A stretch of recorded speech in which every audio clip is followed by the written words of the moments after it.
நாசரேத்தில் இயேசு புறக்கணிக்கப்படுதல். லூக்கா 4:13-30.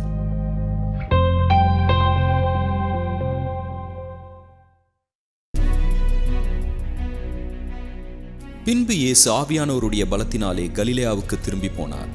அவரை பற்றிய செய்தி சுற்றிலும் இருக்கிற நாடெங்கும் பரவியது. அவர்களுடைய ஜெபாலயங்களில் அவர் போதித்தார், எல்லாராலும் புகழப்பட்டார்.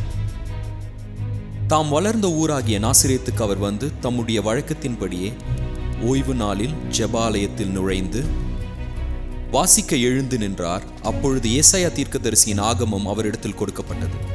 அவர் ஆகமத்தை விரித்த பொழுது, கர்த்தருடைய ஆவியானவர் என்மேல் இருக்கிறார், எளியோருக்கு நற்செய்தியை பிரசங்கிக்கும்படி என்னை அபிஷேகம் பண்ணினார், இருதயம் நறுங்குண்டவர்களை குணமாக்கவும், கைதிகளுக்கு விடுதலையும், பார்வையற்றோருக்கு பார்வையையும் பிரகடனம் செய்யவும், நொறுங்குண்டவர்களை விடுதலையாக்கவும், கர்த்தருடைய அனுக்கிரக ஆண்டை அறிவிக்கவும் என்னை அனுப்பினார் என்று எழுதியிருக்கிற இடத்தை அவர் கண்டு வாசித்து புத்தகத்தை சுருட்டி வேலைக்காரரிடத்தில் கொடுத்து அமர்ந்தார். ஜெபாலயத்திலுள்ள அனைவருடைய கண்களும் அவர் மேல் நோக்கமாயிருந்தது. அப்பொழுது அவர் அவர்களோட பேச துவங்கி, உங்கள் காதுகள் கேட்க இந்த தேவ வசனம் இந்நாளில் நிறைவேறிற்று என்றார். எல்லாரும் அவருக்கு நற்சாட்சி கொடுத்து அவருடைய வாயிலிருந்து புறப்பட்ட கிருபையுள்ள வார்த்தைகளை குறித்து வியப்படைந்து, இவன் யோசேப்பின் குமாரன் அல்லவா என்றார்கள்.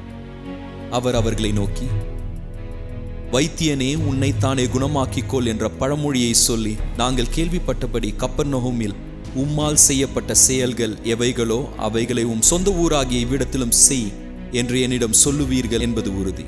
ஆனாலும் தீர்க்கதரிசி ஒருவனும் தன் சொந்த ஊரிலே ஏற்றுக்கொள்ளப்பட மாட்டான் என்று மெய்யாகவே உங்களுக்கு சொல்லுகிறேன். அன்றியும் எலியாவின் நாட்களிலே 3 ஆண்டும் 6 மாதமும் வானம் அடைப்பட்டு நாடெங்கும் மிகுந்த பஞ்சம் நிலவிய பொழுது இஸ்ரவேலருக்குள் அநேக விதவைகள் இருந்தார்கள். என்றாலும் எலியா சாரெபத் ஊரில் இருந்த ஒரு விதவையின் இடத்திற்கு அனுப்பப்பட்டானே அல்லாமல் வேறொருவனிடமும் அனுப்பப்படவில்லை.